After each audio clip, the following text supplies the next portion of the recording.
Hay una palabra que apenas la decís, enciende alarmas en la cabeza de mucha gente. Magisterio. Otra que directamente provoca rechazo. Infalibilidad. Y enseguida aparecen los clichés de siempre. Autoritarismo, control. No pienses, solo obedece. Pero fíjate qué raro. Estas reacciones suponen que la fe cristiana es, en el fondo, una opinión privada, algo que cada uno arma con sus lecturas, sus emociones, su experiencia. Y si la fe fuera eso, entonces sí, cualquier autoridad doctrinal sería una amenaza. El problema es que la fe cristiana no es eso. La fe cristiana es un depósito, un contenido recibido, una verdad revelada por Dios en Cristo. Y por eso la pregunta no es, ¿qué me parece a mí? Adviento con eso. La pregunta es, ¿qué dijo Dios? ¿Qué ha revelado el Espíritu Santo a la iglesia? ¿Y cómo me aseguro de no deformarlo, de no recortarlo, de no mezclarlo con mis propios caprichos? Ahí entra, con lógica brutal, la misión de enseñar. El catecismo arranca por algo básico. Los obispos con sus presbíteros tienen como primer deber anunciar a todos el Evangelio. No son gestores de una organización. No son moderadores de un debate. Son heraldos. Llevan nuevos discípulos a Cristo. Y también son maestros auténticos, no porque sean más inteligentes, aunque a decir verdad lo son, por lo menos más que la mayoría de nosotros, sino porque están dotados de la autoridad de Cristo. Y acá viene el punto fino.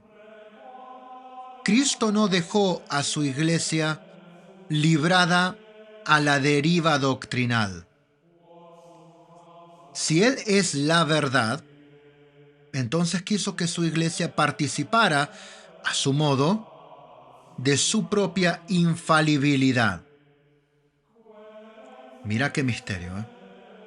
Para mantenerse en la pureza de la fe apostólica. ¿Y por qué eso? Porque la alianza es definitiva, no es ensayo y error. Y el pueblo de Dios tiene derecho a una cosa muy concreta, poder profesar sin error, la fe auténtica. Esto no es un privilegio de los de arriba, es un servicio para los de abajo, para vos, para mí, para el fiel sencillo que no tiene tiempo, ni formación, ni recursos muchas veces para ir rastreando 20 interpretaciones rivales y para ir cotejando todos los documentos a lo largo de 2000 años de historia que se han escrito por los padres de la iglesia y los papas. Por favor, ahí entra el magisterio. El magisterio existe para proteger al pueblo de Dios de desviaciones, para que permanezca en la verdad que libera. ¿Y cómo opera esa asistencia de Dios? El catecismo distingue. Hay momentos en que el Papa, como pastor y maestro supremo, define de modo definitivo, valga la redundancia, una doctrina de fe o moral. Y hay momentos en que el colegio de los obispos, unido al sucesor de San Pedro, por ejemplo, en un concilio ecuménico, ejerce el magisterio supremo. Cuando la Iglesia propone algo como revelado por Dios y enseñado por Cristo, la respuesta del cristiano no es un lo voy a evaluar, sino que es la obediencia de la fe. Y después está el magisterio ordinario, la enseñanza cotidiana de los sucesores de los apóstoles en comunión con Roma, que sin definir algo de modo definitivo, de nuevo, valga la redundancia, guía a una mejor inteligencia de la revelación. Está bien, el magisterio ordinario no está definiendo materia de doctrina, de fe. No, está enseñando la doctrina de la iglesia, pero eso también tiene que ser libre de error. Porque si no, pobre de nosotros. ¿Se dan cuenta? Y ahí el fiel no responde con desprecio ni con sospecha permanente. ¿Qué tendrá en mente este obispo al enseñarme esto? ¿Cuáles serán sus motivos espurios? ¿Por qué tipo de control mental está tratando de ejercer sobre mi vida libre y privada? No, no, gente. Lo conspiranoico acá no sirve. La respuesta del pueblo es una respuesta de obediencia religiosa, que no es servilismo, sino docilidad a Cristo que guía a la iglesia. Así que hoy vamos a entrar en esto sin eslogans, porque al final la pregunta no es, ¿me gusta la idea de la autoridad? No, la pregunta es, ¿confías en que Cristo cuida a su iglesia o pensás que la dejó sola? Así que hoy vamos a hablar acerca de la misión de enseñar, y a esto nos introduce el numeral 888. Los obispos, con los presbíteros, sus colaboradores, tienen como primer deber el anunciar a todos el Evangelio de Dios, según la orden del Señor. Son los heraldos del Evangelio que llevan nuevos discípulos a Cristo. Son también los maestros auténticos por estar dotados de la autoridad de Cristo. 889. Para mantener a la Iglesia en la pureza de la fe transmitida por los apóstoles, Cristo, que es la verdad, quiso conferir a su Iglesia una participación de su propia infalibilidad.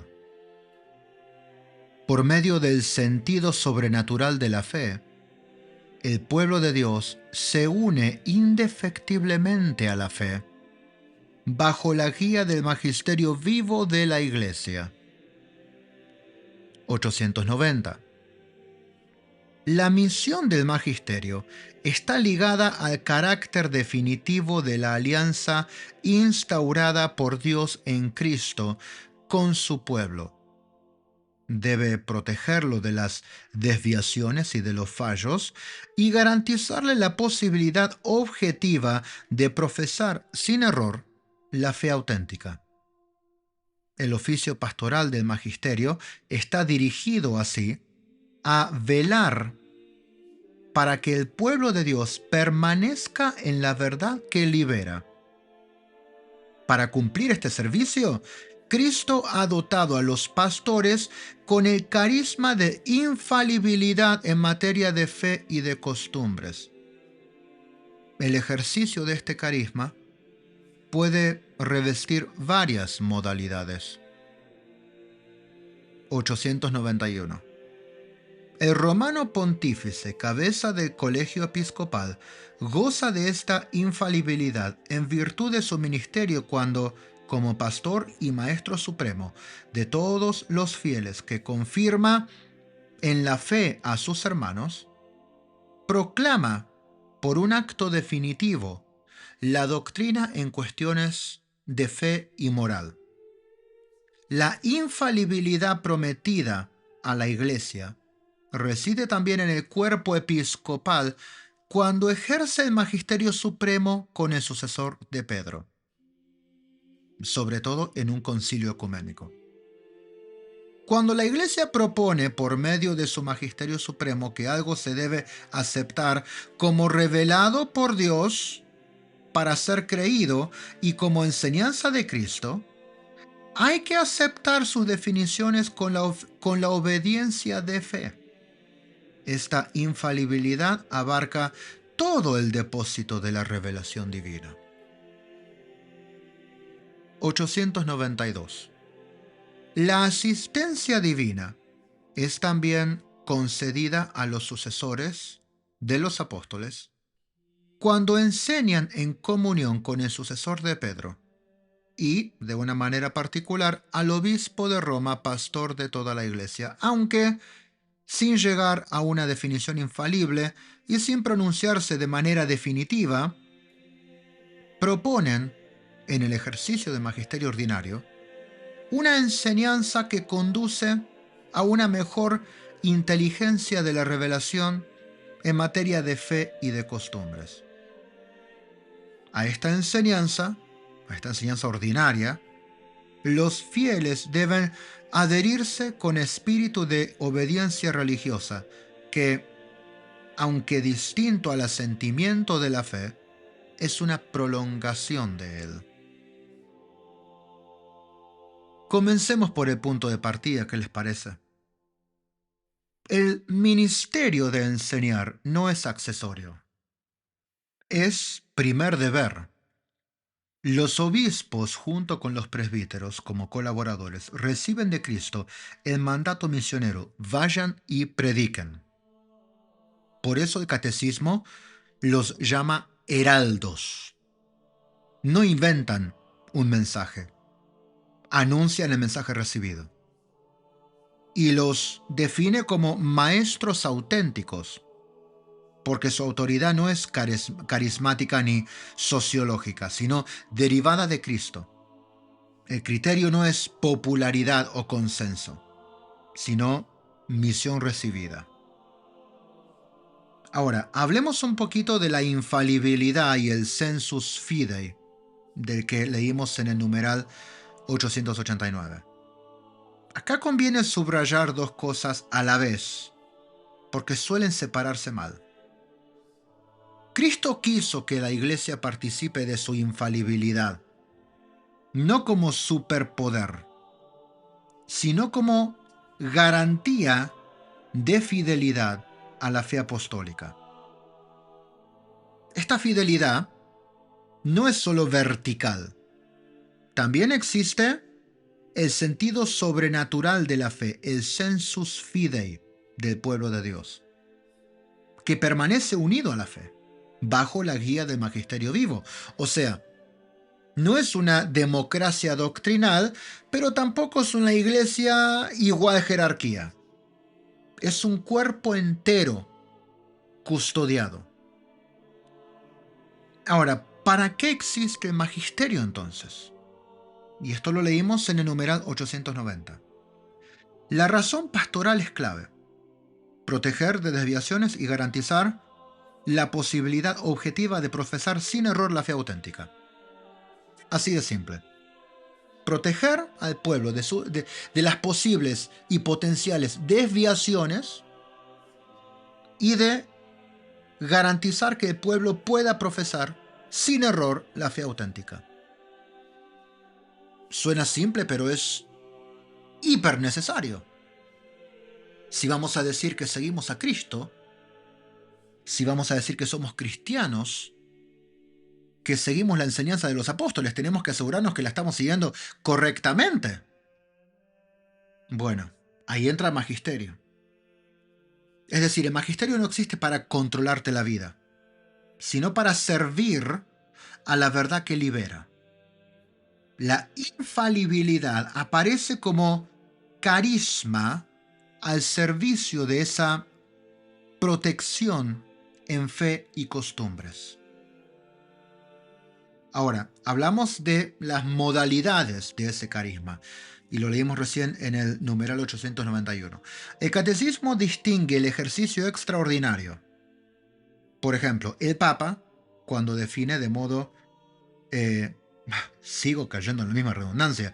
Cuando promulga definitivamente un asunto en fe y moral. Cuando él habla ex cátedra. A eso se lo llama hablar ex cátedra. Que el Papa declara definitivamente algún asunto de fe y moral. La última vez que esto sucedió fue con el dogma de la Asunción de la Santísima Virgen María. Año 1950, el Papa proclamó ex cátedra que esto era revelación, que esto era una verdad revelada a la Iglesia por el Espíritu Santo. También está el colegio episcopal con el Papa, especialmente en concilio ecuménico. Y ahí tenemos dos ejemplos, por ejemplo. 1950. Esa declaración no vino por medio de un concilio ecuménico. Pero, por ejemplo, en Concilio Vaticano I, cuando se declara, entre otras cosas, la infalibilidad papal, eso vino por medio de un concilio. Acá tenemos la segunda variante, el colegio episcopal con el Papa en un concilio ecuménico. Cuando se define algo como revelado por Dios y enseñanza de Cristo, la respuesta debida es obediencia de la fe. No, mi opinión es diferente. No, es asentimiento creyente. ¿Por qué? Porque tu opinión puede estar equivocada. Y no hay garantía en ningún lado. La Biblia ni la tradición de la Iglesia le garantiza a cada miembro individual de la Iglesia que va a estar 100% en lo correcto 100% del tiempo. Que a vos te parezca diferente, ahí te muestra que estás equivocado. Ahí es donde tenés que usar de fe y de obediencia y decir, estaba equivocado en esto, tengo que aprender más. Y ahora tenemos también el magisterio ordinario y la obediencia religiosa al magisterio ordinario, del que leímos en el numeral 892. Además de definiciones infalibles, hay enseñanza ordinaria en comunión con Roma, que ilumina la revelación y orienta la moral. Quizá no exige el mismo tipo de asentimiento que cuando el Papa o el magisterio extraordinario, en un concilio ecuménico, por ejemplo, declaran algo de manera definitiva. Pero sí requiere y exige una obediencia religiosa, docilidad real, no una sospecha crónica. Esta obediencia es, dice el catecismo, la prolongación del acto de fe, porque confía en la asistencia de Dios a los pastores. Es decir, el acto de fe se muestra también cuando yo creo y confío que Dios está guiando a la Iglesia por medio del magisterio.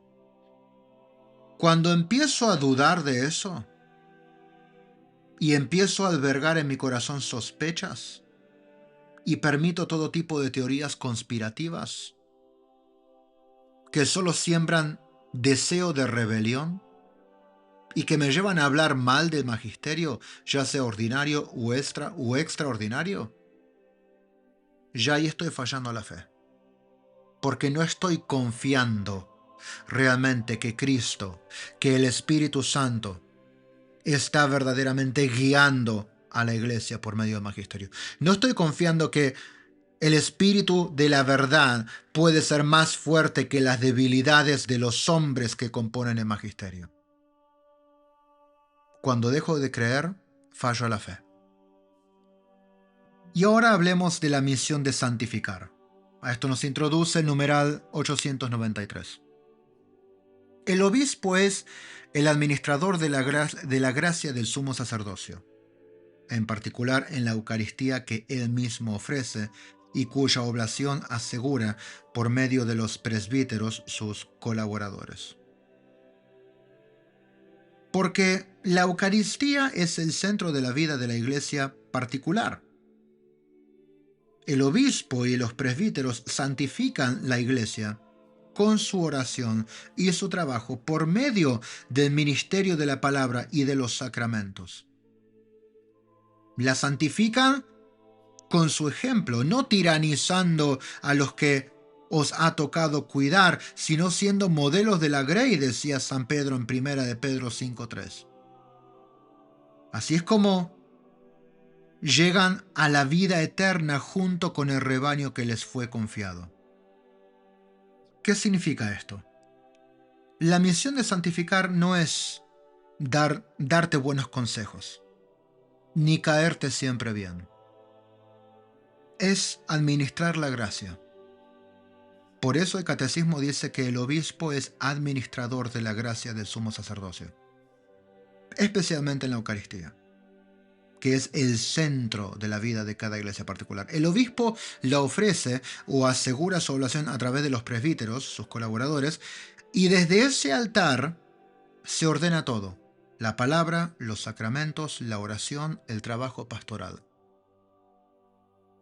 Pero hay un punto clave. Santificar no es solo hacer cosas sagradas, también es formar un pueblo santo.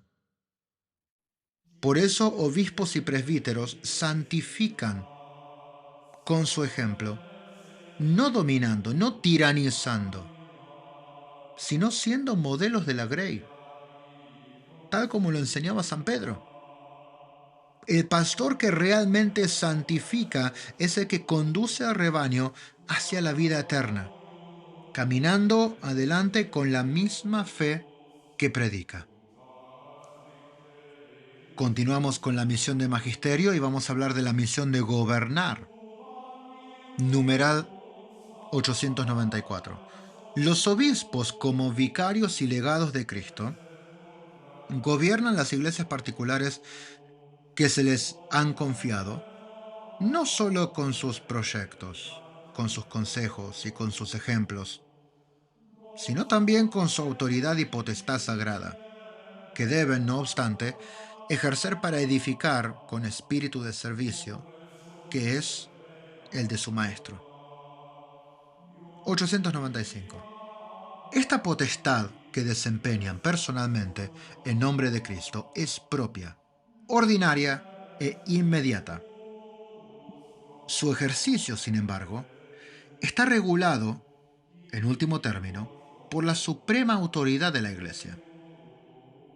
Pero no se debe considerar a los obispos como vicarios del romano pontífice, cuya autoridad ordinaria e inmediata sobre toda la Iglesia no anula la de ellos, sino que, al contrario, la confirma y tutela. Esta autoridad debe ejercerse en comunión con toda la Iglesia, bajo la guía del romano pontífice. 896. El buen pastor será el modelo y la forma de la misión pastoral del obispo. Consciente de sus propias debilidades, el obispo puede disculpar a los ignorantes y extraviados. No debe negarse nunca a escuchar a sus súbditos, a los que cuida como verdaderos hijos. Los fieles, por su parte, deben estar unidos a su obispo como la Iglesia a Cristo y como Jesucristo al Padre.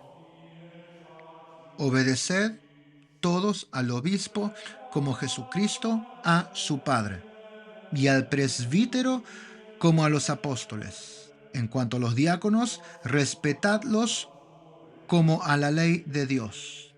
Que nadie haga al margen del obispo nada en lo que atañe a la iglesia. Esto lo decía San Ignacio de Antioquía en su epístola a los esmirniotas. Y esto lo escribía ya a principios, durante la primera década del siglo II, poquito después del fallecimiento del apóstol Juan.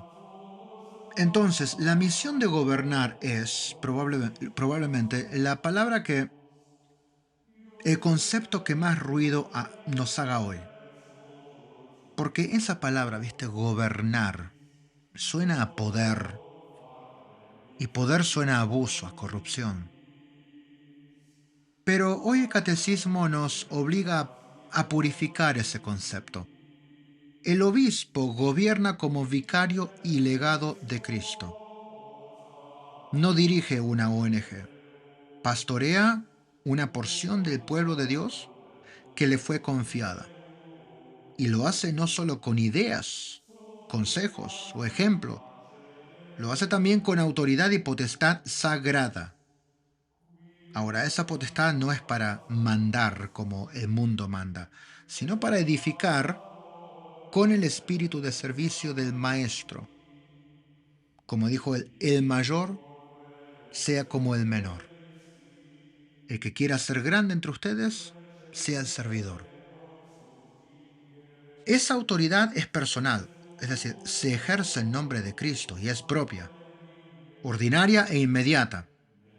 No depende del humor de la comunidad ni de un mandato prestado, pero a la vez está regulada por la suprema autoridad de la Iglesia. Y acá el catecismo aclara un error común. Los obispos no son delegados del Papa. El Papa no anula su autoridad, la confirma y la tutela. Por eso el gobierno verdadero es siempre en comunión con toda la Iglesia bajo la guía del Romano Pontífice. La forma concreta, bueno, ese es el modelo del buen pastor. El obispo, consciente de su debilidad, sabe escuchar, soportar, corregir, disculpar a ignorantes y extraviados y tratar a los fieles como hijos. Y el pueblo, por su parte, no responde con individualismo eclesial, sino con unidad, unidos al obispo como la iglesia a Cristo. Por eso San Ignacio de Antioquía es tajante: nada al margen del obispo en lo que atañe a la iglesia. No por control, sino por comunión visible. Y esto es todo por hoy, vamos a dejarlo acá. Mañana vamos a hablar, hoy hablamos del magisterio, del obispo, de la autoridad de la iglesia. Mañana vamos a hablar de la vocación de los laicos. Ahora ya estamos hablando de vos, de mí, estamos hablando de los que no pertenecemos a magisterio. ¿Y cuál es nuestra misión? ¿Qué es lo que hacemos nosotros en la iglesia? Nos vamos a misa, nos sentamos y respondemos cuando nos toca responder. No, no. En realidad, la iglesia somos todos, no solamente el magisterio. Y mañana vamos a hablar justamente de lo que le toca al laico. Así que te espero mañana, ¿qué te parece? Acá a las 8 de la mañana, hora argentina, en Catolicismo sin filtro, en el podcast de El Catecismo en un año.